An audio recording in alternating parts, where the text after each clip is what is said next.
A few months ago, Hace unos meses, me encontraba de pie en un pasillo cuando de pronto pasó el elder Anderson.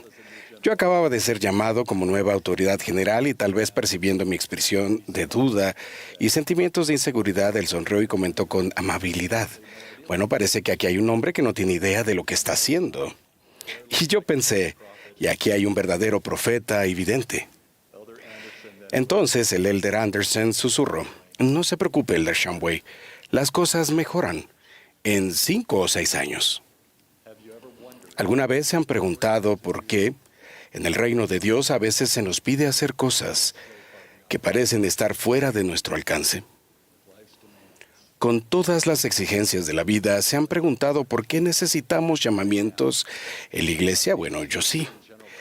Recibí una respuesta en la conferencia general cuando el presidente Nelson comentó: este es el momento de que ustedes y yo nos preparemos para la segunda venida de nuestro Señor y Salvador, Jesús el Cristo. Cuando dijo esto, el Espíritu me enseñó que al participar en la obra de Dios, nos preparamos todos para el regreso de Cristo. La promesa del Señor es poderosa en cuanto a cómo los llamamientos, la administración, la adoración en el templo, el seguir las impresiones y otras formas de embarcarnos en la obra de Dios nos preparan de manera singular para encontrarnos con el Salvador. Conforme el reino de Dios se está expandiendo y hay templos por toda la tierra, hay una creciente necesidad de almas dispuestas a participar en la obra de Dios, pero prestar servicio rara vez es conveniente. Esto es el por qué los admiro. Ustedes son discípulos que guardan sus convenios y que dejan de lado sus deseos y desafíos para servir abnegadamente a Dios al servir hacia sus hijos. Dios se deleita en honrar a ustedes que le sirven en rectitud. Él promete: grande será su galardón y eterna será su gloria. Al decir sí a servir, estamos afirmando un sí a tener una vida plena en Jesucristo. Y cuando decimos sí a Él, es como tenemos esta vida plena. Aprendí esto mientras trabajaba y estudiaba ingeniería química en la universidad. Se me pidió que fuera el planificador de actividades en un barrio de solteros. Y fue algo muy complicado para mí. Ese llamamiento era el que más le temía, sin embargo lo acepté y al principio resultó monótono, pero un día, durante una actividad, una hermosa chica quedó cautivada por la manera en que tal vez servía los helados yo.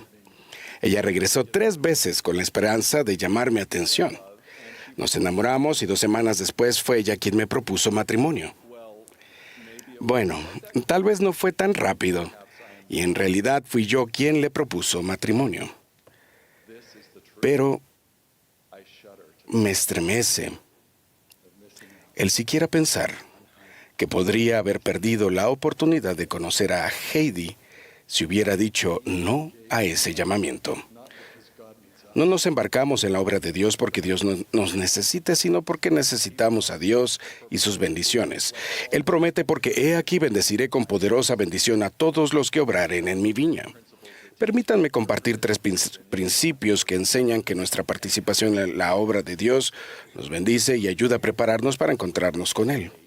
Primero, al participar, progresamos hacia la medida de nuestra creación.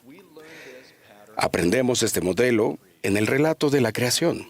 Después de que cada día de trabajo, Dios reconoció el avance y progreso realizado al decir que era bueno.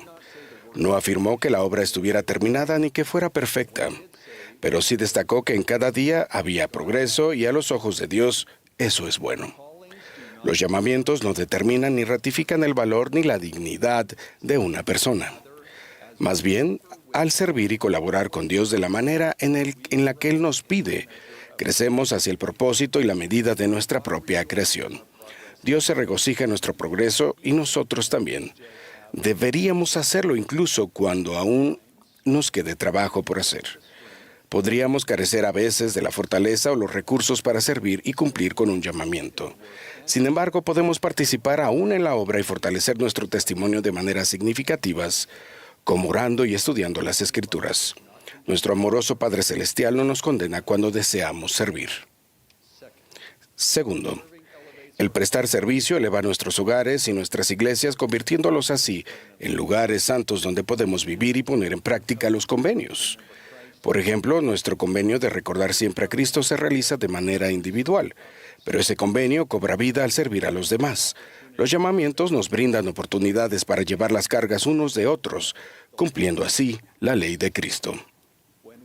Cuando servimos por amor a Dios y con el deseo de vivir nuestros convenios, el servicio que inicialmente parecía obligatorio y agotador se convierte en una experiencia dichosa y transformadora. Las ordenanzas no nos salvan simplemente porque estemos cumpliendo con una lista celestial de cosas por hacer. Más bien, cuando vivimos los convenios asociados con estas ordenanzas, nos transformamos en el tipo de persona que desea estar en la presencia de Dios. Esta comprensión vence nuestra vacilación para servir y nuestra tendencia a evitar el servicio. Nuestra preparación para encontrarnos con Cristo se impulsa cuando dejamos de preguntarnos qué nos permitirá hacer y comenzamos a preguntar qué es lo que Dios prefiere que hagamos. Tercero, participar en la obra de Dios nos ayuda a recibir el don de la gracia de Dios. No recibimos compensación económica por prestar servicio. En cambio, las Escrituras enseñan que por nuestra obra hemos de recibir la gracia de Dios a fin de fortalecernos en el Espíritu, teniendo el conocimiento de Dios para enseñar con poder y autoridad de Dios. Ese es un intercambio verdaderamente valioso. Es por la gracia de Dios que nuestras habilidades o limitaciones no son el factor principal para aceptar o extender un llamamiento. Dios no pide un desempeño perfecto ni un talento excepcional para participar en su obra. De ser así, la reina Esther no habría salvado a su nación, Pedro no habría dirigido la iglesia primitiva y José Smith no sería el profeta de la restauración. Cuando actuamos con fe para hacer algo que está más allá de nuestras capacidades, nuestra debilidad queda expuesta. Esto nunca es cómodo, pero es necesario que sepamos que es por su gracia, la de Dios, que tenemos poder para hacer estas cosas. Al participar en la obra de Dios caeremos muchas veces, pero al esforzarnos Jesucristo nos toma y gradualmente nos eleva, permitiéndonos experimentar la salvación por sobre nuestros fracasos, temores y la sensación de que nunca estaremos a la altura.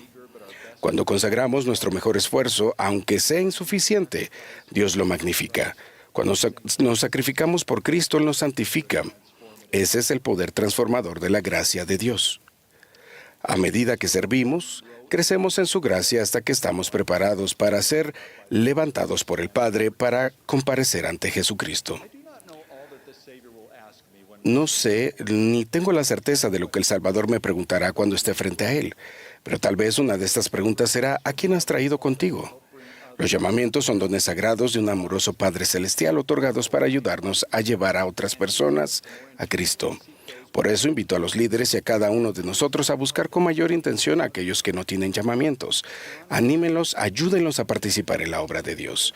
Yo no estaba activo en la iglesia cuando su obispo lo visitó y le dijo que el Señor tenía una obra para él. El obispo lo invitó a dejar de fumar. Aunque John había intentado dejarlo muchas veces antes, esta vez sintió que un poder no visible lo estaba ayudando. Apenas 3 semanas después, el presidente de Estaca visitó a John y lo llamó a servir en el obispado. John estaba perplejo. Le dijo al presidente de Estaca que acababa de dejar de fumar, pero si eso significaba que tendría que abandonar su costumbre de ir a los partidos de fútbol profesional los domingos, bueno, eso ya era demasiado pedir. La respuesta inspirada del presidente de Estaca fue sencilla e inspiradora. John, no te lo pido yo. Es el Señor quien te lo está pidiendo. A lo que John respondió, bien, en ese caso serviré. John me dijo que estos sacrificios para servir fueron los momentos espirituales decisivos para él y su familia. Me pregunto si a veces tenemos un punto ciego y nos extendemos o no extendemos llamamientos a personas que desde nuestra perspectiva terrenal parecen ser los candidatos menos probables o que consideramos indignos. O tal vez estamos más enfocados en una cultura de desempeño en que la doctrina del progreso y no logramos ver cómo el Salvador aumenta la capacidad de los menos indicados o inexpertos al ofrecerles oportunidades de servir. El Elder Bednar enseña la importancia del mandato de las Escrituras, que aprenda todo hombre y mujer su deber, así como a obrar. Lo hacemos cuando los líderes y los padres permiten que los demás aprendan y actúen por sí mismos, ellos florecen y prosperan. Aunque pueda ser más fácil dar un segundo llamamiento a miembros fieles, el camino de mayor excelencia consiste en también llamar a servir a los menos probables y brindarles de igual manera la oportunidad de aprender y crecer. Si Cristo estuviera aquí en persona, Él visitaría a los enfermos, enseñaría la clase de la escuela dominical, se sentaría con la joven desconsolada y bendeciría a los niños. Él puede hacer su propia obra, pero Él vive este principio para dejarnos actuar y aprender. Por eso nos envía a nosotros en su lugar. Con la participación en la obra de Dios viene el derecho y el privilegio y la responsabilidad de representar al Señor. Cuando servimos para magnificar a Cristo y no a nosotros mismos, nuestro servicio se vuelve dichoso. Cuando otras personas salen de nuestra clase, reunión, visita de administración o actividad recordando a Cristo más de lo que nos recuerdan a nosotros, la obra se aviva. Al procurar sinceramente representar al Salvador, nos acercamos más a su semejanza, y esa es la mejor preparación para el sagrado momento en que cada uno de nosotros se arrodillará y confesará que Jesús es el Cristo, y testifico que lo es.